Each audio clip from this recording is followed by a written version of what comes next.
ಸಂಸದ ಅನಂತ್ ಕುಮಾರ್ ಹೆಗಡೆ ಸ್ವಪಕ್ಷೀಯರ ವಿರುದ್ಧವೇ ಅಬ್ಬರಿಸಿದ್ರ ಹಾಗಾದ್ರೆ ಈ ಬಾರಿ ನಾನು ಅನಿವಾರ್ಯವಾಗಿ ಚುನಾವಣೆಗೆ ಸ್ಪರ್ಧೆ ಮಾಡಬೇಕಾಗಿದೆ, ಚುನಾವಣೆಗೆ ಸ್ಪರ್ಧಿಸಲು ಯಾರಿಗಾದ್ರೂ ಧಮ್ ಇದ್ರೆ ಬನ್ನಿ ಅಂತ ಸವಾಲ್ ಹಾಕಿದ್ದಾರೆ ಸಂಸದ ಅನಂತ್ ಕುಮಾರ್ ಹೆಗಡೆ.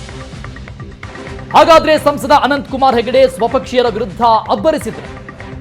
ಈ ಬಾರಿ ನಾನು ಅನಿವಾರ್ಯವಾಗಿ ಚುನಾವಣೆಗೆ ಸ್ಪರ್ಧಿಸಬೇಕಿದೆ, ಚುನಾವಣೆಗೆ ಸ್ಪರ್ಧಿಸಲು ಯಾರಿಗಾದ್ರೂ ಧಮ್ ಇದ್ರೆ ಬನ್ನಿ ಅಂತ ಭಟ್ಕಳದ ಬೆಳಕೆ ಮಹಾಶಕ್ತಿ ಕೇಂದ್ರದಲ್ಲಿ ನಡೆದ ಸಭೆಯಲ್ಲಿ ಮಾತನಾಡಿದ್ದಾರೆ. ರಾಜಕಾರಣ ಮಾಡೋದು ಅಷ್ಟು ಸುಲಭದ ಕೆಲಸ ಅಲ್ಲ, ಕ್ಷೇತ್ರದ ಅರಿವಿಲ್ಲದವರು ಚುನಾವಣೆ ಬಗ್ಗೆ ಚರ್ಚೆ ಮಾಡ್ತಾ ಇದ್ದಾರೆ. ಯಾರಾದರೂ ಉತ್ತರ ಕುಮಾರರು ಸ್ಪರ್ಧೆಗೆ ರೆಡಿ ಇದ್ರೆ ಬನ್ನಿ ಅಂತ ಸವಾಲ್ ಹಾಕಿದ್ದಾರೆ ಸಂಸದ ಅನಂತ್ ಕುಮಾರ್ ಹೆಗಡೆ. ವಿರೋಧಿಗಳಿಗೆ ಅನಂತ್ ಕುಮಾರ್ ಹೆಗಡೆ ತಿರುಗೇಟ್ ಕೊಟ್ರ ಹಾಗಾದ್ರೆ ಏನ್ರಿ ನಾನು ನಿರೀಕ್ಷೆ ಮಾಡ್ಲಿ, ಏನ್ರಿ ಕೇಳಲಿ. ಸುನಿಲ್ ನಾಯಕರು ಬಹುತೇಕ ನಮ್ಮ ಕಾರ್ಯಕರ್ತರು ಎಷ್ಟೋ ಮಂದಿ ಭಟ್ಕಳದವ್ರು ಬಂದಿದ್ರು, ಎಲ್ಲರಿಗೂ ಬೇಸರ ಆಗಿದೆ. ಬರಬೇಡ್ರಿ ರಾಜಕಾರಣಕ್ಕೆ, ನಾವು ಬರುದಿಲ್ಲ ಚುನಾವಣೆಗೆ ಅಂತ ಹೇಳಿದ್ದೆ. ನಂಗೆ ಆಗುದಿಲ್ಲ, ನನ್ನ ಹತ್ರ ಆಗುದೇನೆ ಇಲ್ಲ, ನನ್ನ ಹತ್ರ ಚುನಾವಣೆ ಮಾಡುವುದಿಲ್ಲ ನಾನು ಅಂತಾನೆ ಹೇಳಿದ್ದೆ ಅಲ್ವಾ. ಅದ್ ಏನೋ ಮತ್ ವಾಪಸ್ ಗಾಡಿ ಹೊರಟಿದೆ, ಯೂ ಟರ್ನ್ ತಗೊಂಡು ಹೊರಟಿದೆ.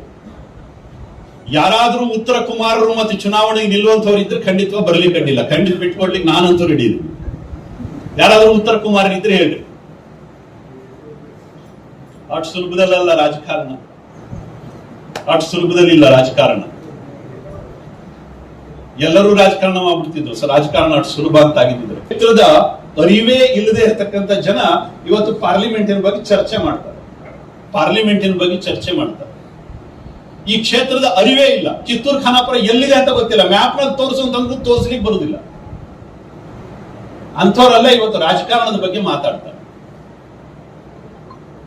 ಯಾರಾದ್ರೂ ತುಂಬಾ ಸಶಕ್ತ ವೀರ ಯುವಕರಿದ್ರೆ ಖಂಡಿತವಾಗಿ ಬನ್ನಿ, ಇವತ್ತೇ ಈ ಕುರ್ಚಿಯನ್ನು ಮುಂದಿಟ್ಟು ಹೋಗ್ತೀನಿ, ಇಲ್ಲೇ ಇಟ್ಟು ಹೋಗ್ತೀನಿ. ಯಾರಾದ್ರೂ ಬಂದು ಕೂತ್ಕೊಳ್ಳಿ, ದಮ್ ಇದ್ದವ್ರು ಬಂದು ಕೂತ್ಕೊಳ್ಳಿ. ಏನ್ರಿ ನಾನು ನಿರೀಕ್ಷೆ ಮಾಡ್ಲಿ. ಎಷ್ಟು ಡೀಟೇಲ್ಸ್ ಕೊಡ್ತಾರೆ ನಮ್ಮ ಪ್ರತಿನಿಧಿ ಭರತರಾಜ್ ಕಲ್ಲಡ್ಕ ದೂರವಾಣಿ ಸಂಪರ್ಕದಲ್ಲಿದ್ದಾರೆ. ಭರತರಾಜ್, ಅನಂತ್ ಕುಮಾರ್ ಹೆಗಡೆ ಅವರ ಈ ವಾರ್ನಿಂಗ್ ನೇರ ಸವಾಲ್ ಯಾರಿಗೆ ಅಂತ? ಎಸ್ ಅರುಣ್, ಉತ್ತರ ಕನ್ನಡ ಜಿಲ್ಲೆಯಲ್ಲಿ ಈಗಾಗಲೇ ಸಾಕಷ್ಟು ಆಕಾಂಕ್ಷಿಗಳಿದ್ದಾರೆ. ಅನಂತ್ ಕುಮಾರ್ ಹೆಗಡೆ ಸ್ಪರ್ಧಿಸದಿದ್ರೆ ನಾವು ಸ್ಪರ್ಧಿಸ್ತೇವೆ ಅಂತ ಹೇಳ್ಕೊಂಡು ಈಗಾಗಲೇ ಒಂದು ಬಿಜೆಪಿ ಮುಖಂಡರು ತಮ್ಮ ಒಂದು ಒಲವನ್ನು ಕೂಡ ತೋರಿಸಿಕೊಂಡಿರುವಂತದ್ದು. ಆದ್ರೆ ಅನಂತ್ ಕುಮಾರ್ ಹೆಗಡೆ ಮಾತ್ರ ಈಗ ಈ ಒಂದು ಕಳೆದ 3 ತಿಂಗಳಿಂದ ಸಾಕಷ್ಟು ಆಕ್ಟಿವ್ ಆಗಿದ್ದಾರೆ, ಜಿಲ್ಲೆಯಾದ್ಯಂತ ಓಡಾಡ್ತಿದ್ದಾರೆ. ಅದಲ್ಲದೆ ಭಟ್ಕಳದ ಬೆಳಕೆಯಲ್ಲಿ ನಡೆದಂತಹ ಒಂದು ಸಭೆಯಲ್ಲಿ ಈಗ ಸ್ವಪಕ್ಷೀಯರಿಗೆ ಒಂದು ಎಚ್ಚರಿಕೆಯನ್ನು ನೀಡಿದ್ದಾರೆ ಎಂಬುದು ಒಂದು ಪ್ರಶ್ನೆಯಾಗಿರುವಂತದ್ದು. ಅದೇ ಯಾಕಂದ್ರೆ ಚುನಾವಣೆ ಸ್ಪರ್ಧಿಸಲು ಯಾರು ಸಶಕ್ತರಾಗಿದ್ರೆ ಮುಂದೆ ಬನ್ನಿ ಅಂತ ಹೇಳ್ಕೊಂಡು ಆ ಸಭೆಯಲ್ಲೇ ಟೇಬಲ್ ಮೇಲೆ ಚೇರ್ ಇಟ್ಟು ಬಂದು ದಮ್ಮಿದ್ರೆ ಅಲ್ಲಿ ಬಂದು ಕುತ್ಕೊಳ್ಳಿ ಅಂತ ಹೇಳ್ಕೊಂಡು ಒಂದು ಸವಾಲ್ ಕೂಡ ಎಸೆದಿರುವಂತದ್ದು. ಯಾಕಂದ್ರೆ ಈಗಾಗಲೇ ಏನು ಆಕಾಂಕ್ಷಿಗಳಿದ್ದಾರೆ, ಆ ಆಕಾಂಕ್ಷಿಗಳು ಏನಿದ್ದಾರೆ ಅವರು ತನ್ನ ಸ್ಥಾನಕ್ಕೆ ನಿಲ್ಲಲು ಅನರ್ಹರು ಅಂತ ಹೇಳ್ಕೊಂಡು ಇದೊಂದು ಪರೋಕ್ಷವಾಗಿ ಧಮಕಿ ಕೂಡ ಹೌದು. ಇದು ಈಗಾಗಲೇ ತಾನು ಸಾಕಷ್ಟು ಬಾರಿ ವಿನ್ ಆಗಿದ್ದೇನೆ, ಮತ್ತೆ ವಾಪಸ್ ಕ್ಷೇತ್ರದಲ್ಲಿ ಬಿಜೆಪಿ ಗೆಲ್ಬೇಕು, ಈ ಬಾರಿ ಕೂಡ ಏನೋ ಅವಕಾಶ ಒಂದು ಸಿಗ್ಲಿಕ್ಕೆ ನಾನು ಈಗ ಪ್ರಯತ್ನ ಕೂಡ ನಡೆಸ್ತಿದ್ದಾರೆ ಅಂತ ತಿಳ್ಕೊಂಡು ಈಗಾಗಲೇ ಒಂದು ಪರೋಕ್ಷವಾಗಿ ಹೇಳಿಕೆ ನೀಡುವಂಥದ್ದು. ಅದಲ್ಲದೆ ಇವರೇನು ದಮ್ಮಿದ್ರೆ ಮುಂದೆ ಬನ್ನಿ ಅಂತ ಹೇಳ್ಕೊಂಡು ಒಂದು ಈಗಾಗಲೇ ಹೇಳುವಂತಂದ್ರೆ ತನ್ನ ಸ್ವಪಕ್ಷದಲ್ಲಿ ಯಾರಿಗೂ ಕೂಡ ಬೇರೆ ದಮ್ ಇಲ್ಲ ಅಂತ ತಿಳ್ಕೊಂಡು ಇವರು ಪರೋಕ್ಷವಾಗಿ ಹೇಳುವಂತದ್ದು. ಅದೇ ತನ್ನ ಸ್ಥಾನಕ್ಕೆ ನಿಲ್ಕೊಳ್ಳಿಕ್ಕೆ ಬೇರೆ ಯಾರಿಗೂ ಅರ್ಹತೆ ಇಲ್ಲ, ತಾನೇ ಅರ್ಹರಾಗಿರುವಂತದ್ದು ಕೂಡ ಈಗಾಗಲೇ ಇವರ ಹೇಳಿಕೆಯಲ್ಲಿ ಕಂಡು ಬರುವಂತದ್ದು.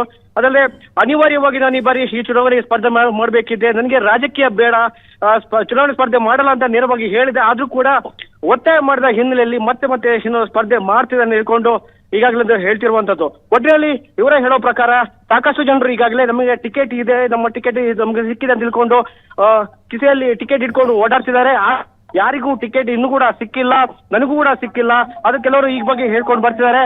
ಇದನ್ನೆಲ್ಲ ಸೆಂಟರ್ ಈಗಾಗಲೇ ನಿರ್ಧಾರ ಮಾಡಬೇಕಿದೆ ಅನ್ಕೊಂಡು ಈಗಾಗಲೇ ಹೇಳಿರುವಂತದ್ದು. ಅರುಣ್, ಥ್ಯಾಂಕ್ ಯು ಭರತರಾಜ್ ಎಲ್ಲ ಡೀಟೇಲ್ಸ್ಗೆ.